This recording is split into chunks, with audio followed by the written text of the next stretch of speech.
yes, the economy's growing, but it is due to a lot of government spending. So is that good or bad? Laura, yeah.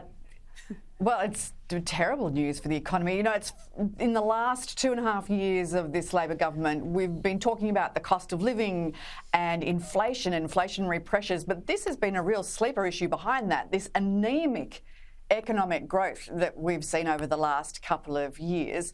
And the fact that we are, in fact, already in a per capita recession. It's only been that high migration, and now we're hearing that public sector spending that's been keeping the economy alive. Now, that public sector spending at that level, around 27.3% of GDP, is about 5% more than the average public sector spending as a percentage of GDP in the decade prior. That's really unsustainable. That's not an economic plan. That's a Ponzi scheme.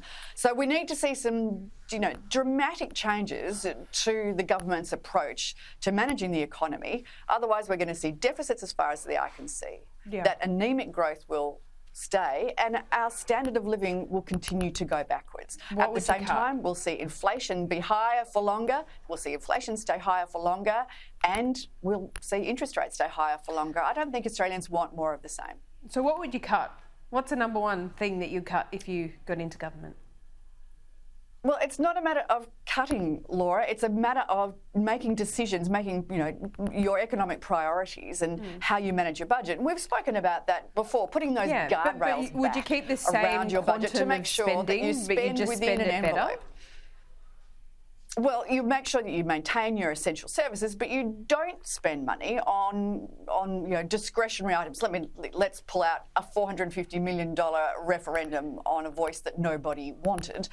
Why don't we talk about the solar sunshot investment into solar panels that are never going to be competitive, or $500 million into Quantum, an American company for apparently a future made in Australia. These are not productive capacity investments that are going to give Australians a better standard of living. We want to see economic growth go back onto the trajectory that is going to deliver prosperity in the future, not this continual propping up of an economy with public sector spending that is in fact eroding our standard of living and making us poorer.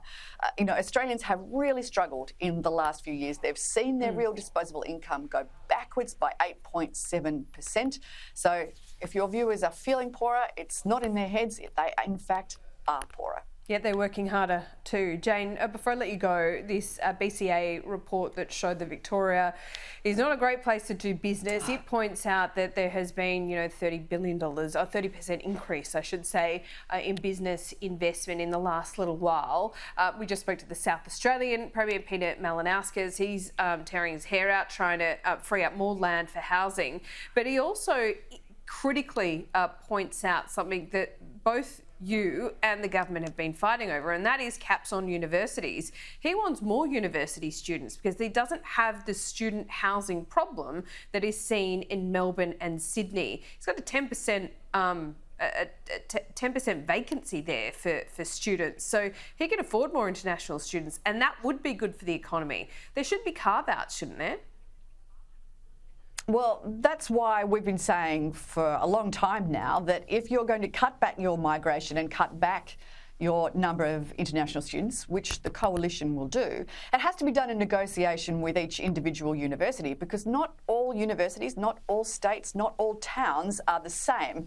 And we want to make sure that we encourage international students. We want the best and the brightest here. But what we don't want is this explosion of international students that in my home state of Victoria is really pushing up rental prices, particularly in the inner city, and exacerbating not just congestion, but housing prices as well. That BCA report was damning, and my heart breaks for my home state of Victoria. If the rest of Australia would like a lesson in what economic mismanagement from a decade-long Labor government looks like, look no further than my own state, which is wrapped up in red tape, which has the highest property prices in the country and the lowest standard of living. It's a disgrace what's happened here, and I genuinely despair for my own state. But let's not let this happen at a federal level. Let's make sure that we make the right decisions now, get the economy back on track so that we get a better quality of life and a better standard of living in the future. Jane, thank you. We'll see you soon. Thanks, Laura.